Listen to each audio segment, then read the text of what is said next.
tazkiyah. Cara membersihkannya di sini, di ma'had. Tinggal di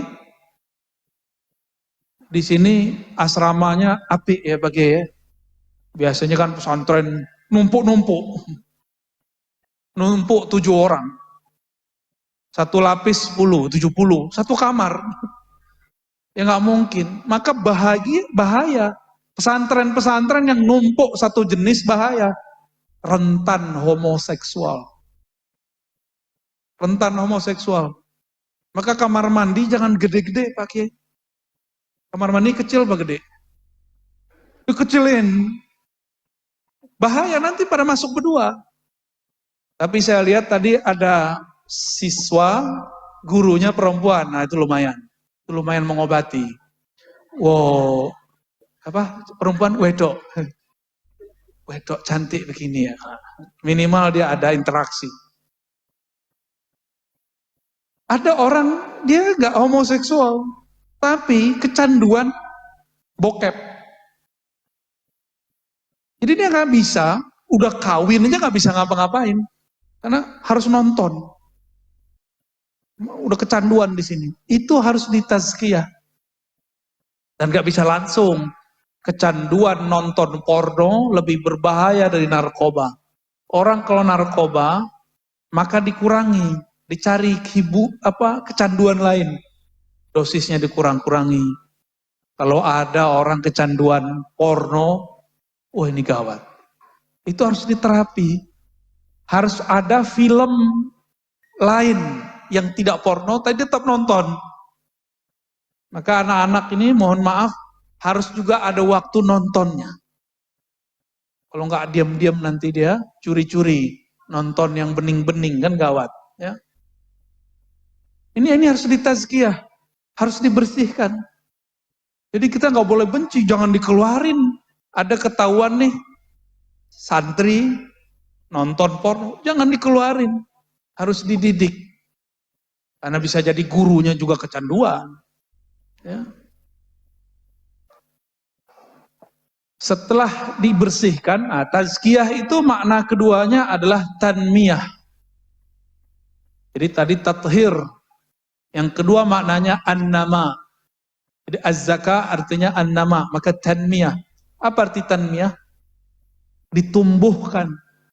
Oleh karena itu setelah santri itu dibersihkan habitnya, dibangunkan jam 3, disuruh mandi jam sekian, mandi nggak boleh, kalau perlu dibuat peraturan mandi di kamar mandi cukup sekian menit, gitu, biar ada kedisiplinan. Setelah itu ditumbuhkan. Nah, cara menumbuhkan yang paling benar bukan latihan fisik. Kita nggak mau buat anak kita jadi robot.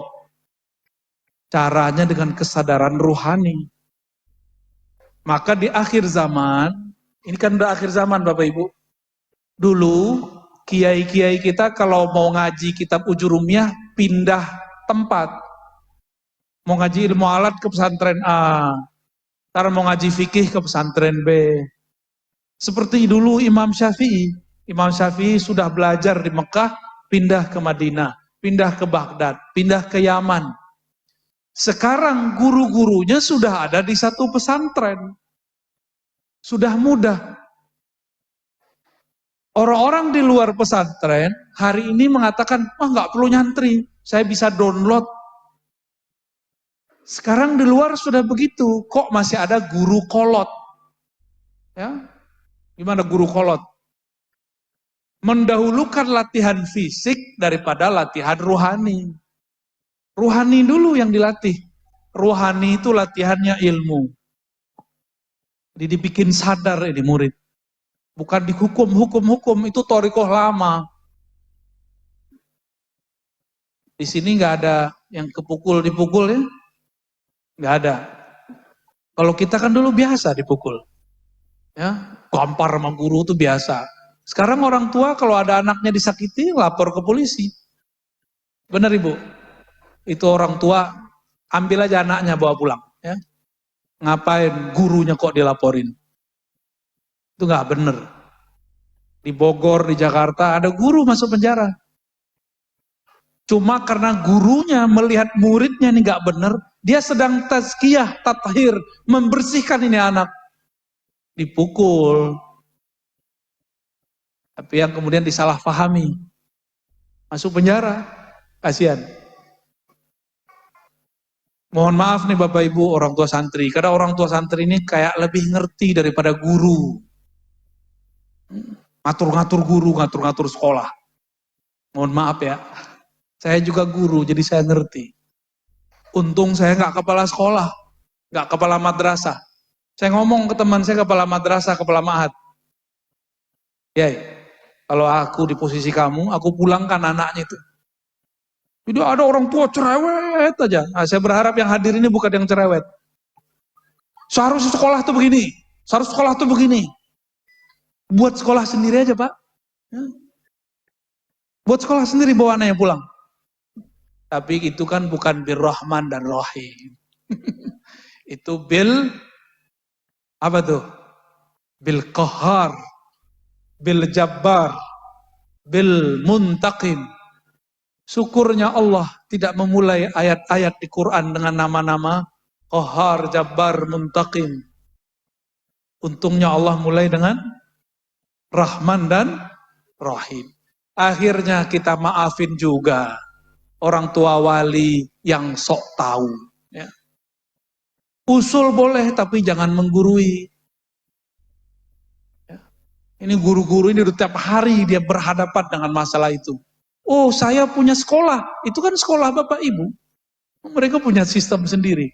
Ya. Kalau saya biasanya membiasakan diri untuk menahan. Ya. Kita menilai ini lebih baik menurut kita tahan dulu. Siapa tahu di situ sudah ada manhaj sendiri. Bapak Ibu yang bukan Allah, ini yang paling penting. Qad aflaha man zakkaha. Masalahnya apa? Untungnya pengasuhnya ini orang thariqah. Kata guru saya, asy-syaikhu ruhul ma'had. Syekh itu ruhnya ma'had. Kalau syekhnya, kiainya banyak wirid, warid turun. Itu thariqat lama. Kalau thariqat baru, karena warid turunlah kita bisa berwirid. Jadi kita bisa wirid, bisa wiridan, karena ada anugerah dari Allah. Dalilnya apa? Sering doa ini enggak Bapak Ibu? Allahumma a'inni ala zikrika. Coba diterjemahkan. Allahumma.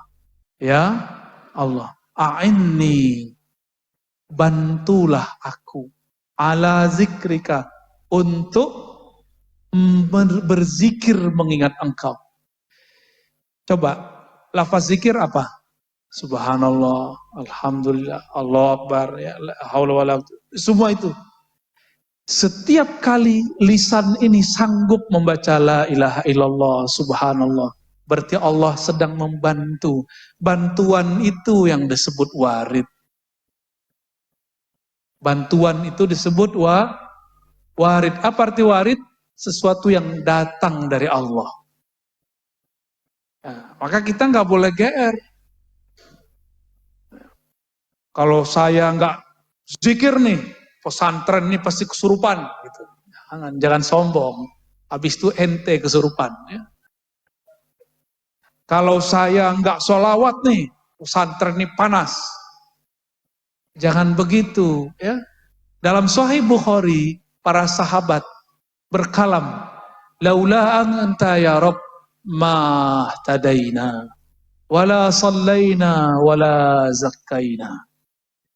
Ya Allah, kalau bukan karena Engkau yang membantu kami tidak akan dapat hidayah, tidak mampu sholat, tidak mampu puasa, tidak mampu zakat, tidak mampu zikir.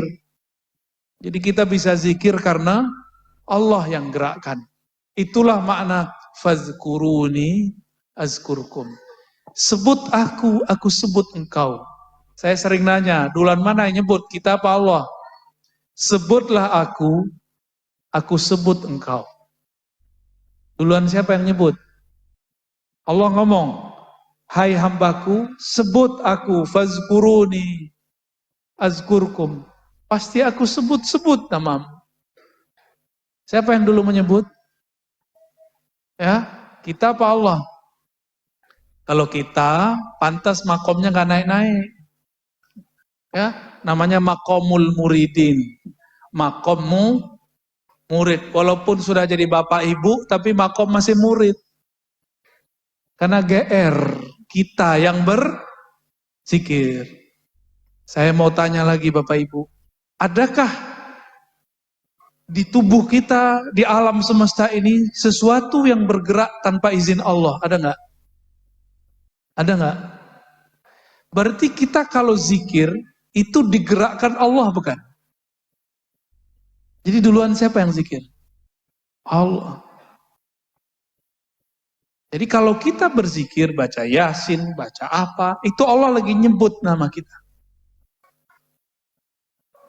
Bukan kita yang menyebut nama Allah.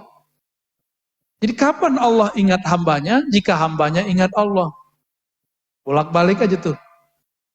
Tapi sebenarnya yang ingat itu hanyalah Allah. Allah lah yang mengingat dirinya sendiri lewat hambanya. Nah, jadi kalau kita bisa zikir, itu Allah lagi pinjam lidah tuh. Lidah kita yang hina ini dipinjam untuk mampu menyebut namanya. Karena banyak orang tinggal dekat masjid, nggak masuk masjid. Berarti badan dia nggak dipinjam oleh Allah.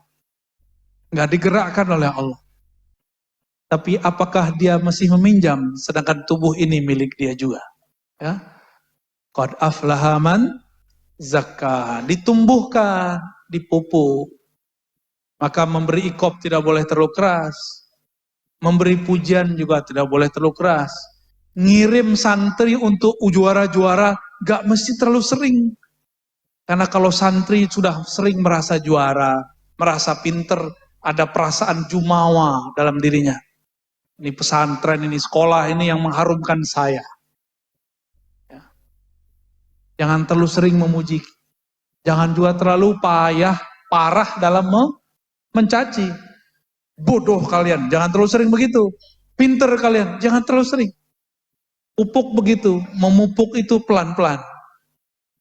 Ya, itu namanya tazkiyah. Kalau sudah dia tumbuh, berakar, berurat, maka dia akan tumbuh sendiri, nggak perlu dikasih apa-apa lagi. Baru namanya insan kamil. Ya, qad aflaha man zakkaha wa qad khaba man dassaha. Rusaklah siapa yang dassa. Dassa bahasa Arab itu merusak, menyusupkan keburukan dalam dirinya. Bapak Ibu yang melekat Allah, terakhir yang mau saya sampaikan. Ada tanya jawab Pak Kiai. Dulu Nabi SAW pernah berkisah. Apa kata beliau? Nanti di akhirat ada seseorang dihisab oleh Allah Subhanahu wa taala. Hadis Imam Al-Baihaqi. Ada di Tirmizi tapi lafaznya berbeda. Ketika dihisab, keluarlah laporannya. Semua yang dia lakukan adalah dosa. Mulai dari dia remaja sampai dia meninggal semuanya dosa. Akhirnya malaikat azab turun, mengikat orang ini lalu menyeretnya. Tapi ketika hampir mendekati pintu neraka, Allah bertitah, berkhitab. Apa kata Allah? Wahai malaikatku, sudahkah kalian memeriksa isi dadanya? Lalu kata mereka, belum ya Allah. Maka Allah kemudian mengatakan, bedahlah dadanya, lihat isi jantungnya. Denyutnya mengeluarkan kalimah apa? Lalu dibedah dadanya, jantungnya dikeluarkan. Ternyata jantungnya mengeluarkan darah, berbunyi lafaz Allah, Allah, Allah. Padahal dia maksiat sepanjang umurnya. Bunuh orang, berzina, korupsi, nyakitin orang. Semua ada sama dia. Nggak ada. Cuma dia nggak syirik.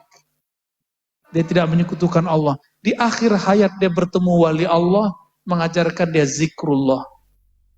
Zikirnya masuk ke dalam kolbunya. Idza dzukirallah wajilat qulubuhum. Jika disebut nama Allah, kolbunya bergetar. Itu kolbunya, sekali kolbu bergetar, dia akan selama-lamanya bergerak. Terus. Walaupun kita sudah nggak sadar pakai ini, tapi kolbu itu terus begini, menyebut nama Allah. Ternyata dia di masa hidupnya dulu pernah dibimbing zikrullah oleh gurunya. Kita sebut talqinuz zikr. Dan itu merasuk, nyatu dengan kolbu, bergetar. Diambillah getaran kalimah Allah itu, ditimbang dengan semua dosanya. Ketika ditimbang, awalnya masih goyang-goyang. Itu kolbu masih menyebut nama Allah, diambil lagi getarannya, masih belum. Ambillah kolbunya langsung ditaruh. Bukan hanya getarannya yang ditaruh. Kolbunya yang ada nama Allah di situ diletakkan. Langsung timbangan menjadi berat. Apa kata Allah? Wahai hambaku, jika engkau timbang namaku dengan langit dan